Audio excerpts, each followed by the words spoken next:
What's going on, Notre Dame fans? I'm Tyler Horka. That's Jack Sobel. We are outside Notre Dame Stadium, where on Saturday, September 13th, the Fighting Irish will host Texas A&M Aggies for the Irish's home opener, the Irish's first game in almost 2 weeks. We're here after a weird week 2 bye, but an important week 2 bye, I think, for Notre Dame, obviously, after losing in week 1 at Miami. A lot of things to clean up, offensively, defensively, personnel, coaching, the whole lot. Marcus Freeman talked about that a little bit today, Jack. Where do we start with Freeman's press conference? Yeah, well, he said during the bye week they got a chance to do some good on good, and I apologize about my voice during this video. I'm doing the best I can here. But he said they had a chance to do some good on good, which they needed, because Freeman said a lot of the issues they had during the game, not personnel related, but execution related. On the offensive line, they were getting a little bit confused by Miami's shifts up front, Miami moving around. They weren't firing off the ball as much. They were catching. They weren't playing downhill. They were playing a little too lateral. On the defensive line, a little bit of clarity equals velocity issues. They weren't playing with as much clarity. I mean, it's a new scheme, you get it. So they weren't playing as fast. He specifically mentioned KVA, Boubacar Traore, playing fast. Even if they weren't necessarily doing the right things schematically, they were playing fast and they made plays. Freeman said that they need to do more of that. Bottom line, Freeman doesn't think the issues are personnel related. He thinks they're execution related, and that can be improved. Yeah, I think about some of the specific positions he talked about today, where tight end, you only saw one of them with Eli Raridon, and you asked that question. You saw Ty Washington for one snap, mind you, but for all intents and purposes, you only saw Eli Raridon. I think it was a little bit interesting that he said, that's what we felt was needed for that game plan. We wanted to put everything on Raridon's shoulders, and that's a lot. We've talked about it here and other places. That's a lot for one guy to handle.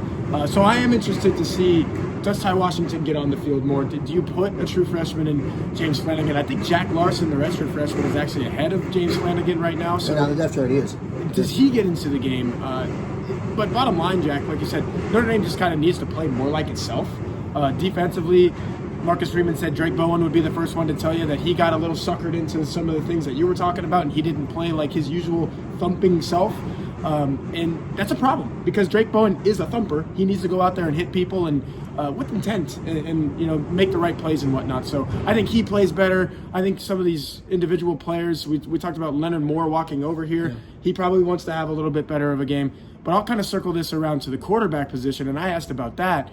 I think you kind of feel pretty good even with an 0-1 record coming out of a loss at Miami. 3 points on the road against a top 5 team now, top 10 team then. CJ Carr can give you some things. And here's what you do against Texas A&M. If you lean into Jeremiah Love and get him going from the beginning, and then you let CJ Carr be CJ Carr, then you'll probably be fine on that side of the ball.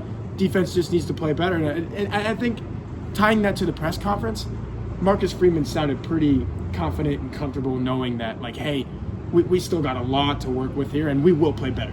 Yeah, and on the point of Carr, Freeman did admit that, like, the game plan was designed to get CJ Carr some comfortable throws, which we knew basically from watching the game. But he also said, like, yeah, we can open things up a little bit, but you can't tell CJ Carr to bomb the ball downfield every play, because he will do that. That's a direct quote from Freeman, which, I mean, it's along the lines of everything we've heard and seen from CJ Carr. He's got a lot of guts. It's a matter of reining those guts in and being an efficient passer. And I think he did show Marcus Freeman some stuff that gave him confidence. You don't necessarily need to run 10 screens against Texas A&M. You can maybe hammer Jeremiah Love a little bit more early, because you don't necessarily need to get CJ Carr's confidence up like that. Other stuff he talked about, you mentioned, like, some players playing uncharacteristically. Leonard Moore, Emil Wagner's one of them. Drake Bowen, of course.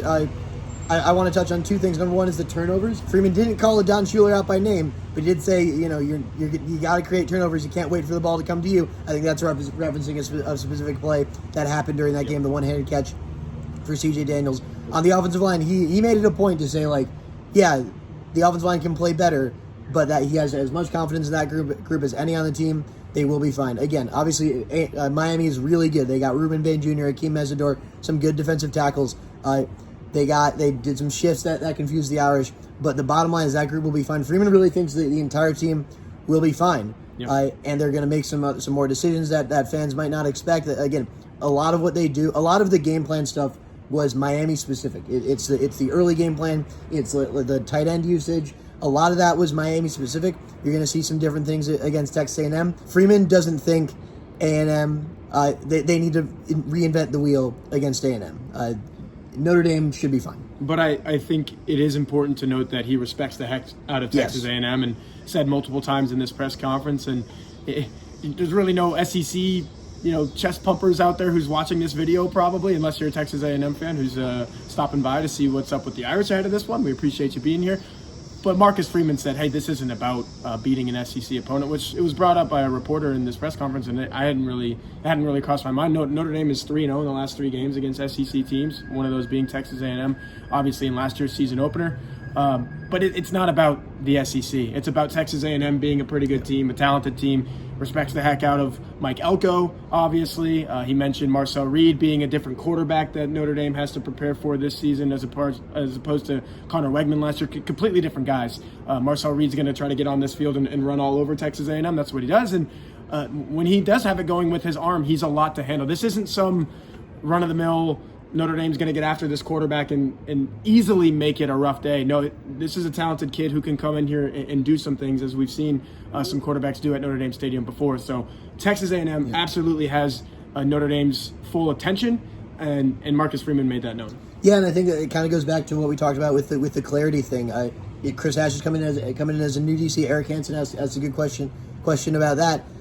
Notre Dame was very good against dual threat quarterbacks under Al Golden. They need to be just as good in week 2 under Chris Ash, because Marcel Reed's the kind of quarterback. He's not an incompetent passer, but he's probably not going to hurt you as much if you keep him contained in the pocket. Where he can hurt you is if you let him loose, and that's something Notre Dame did very well in the past couple of years. They cage rushed. They quarterback splatted with athletic linebackers. Their defensive backs, this is really important, their defensive backs are athletic and aggressive and physical.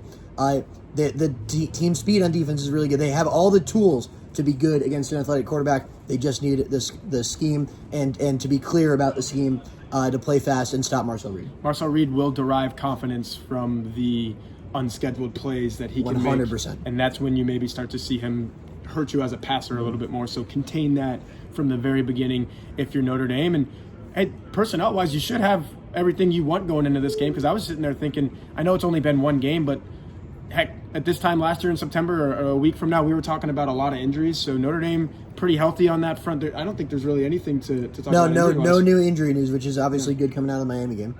And then, like we said, with everything with Texas A&M, it really feels more Notre Dame centric coming out of this press conference. Right. It's just Notre Dame. If it plays like Notre Dame and doesn't beat Notre Dame, which is something that Marcus Freeman likes to say a lot, then you like the Irish's chances at home in this one. Yeah, Freeman was kind of in his catchphrase Duffy in this press conference.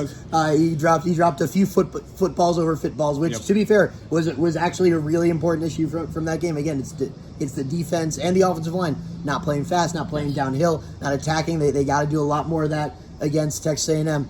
He dropped a reach our full potential. Yes. Obviously, what you just said as well. I mean, delayed gratification. Yeah, delayed gratification. He started out with that. I'm sure there are a couple others that were missing, but that's kind of where Marcus Freeman thrives. It's the individual improvement over the course of the season. Yep. We saw it in 2022.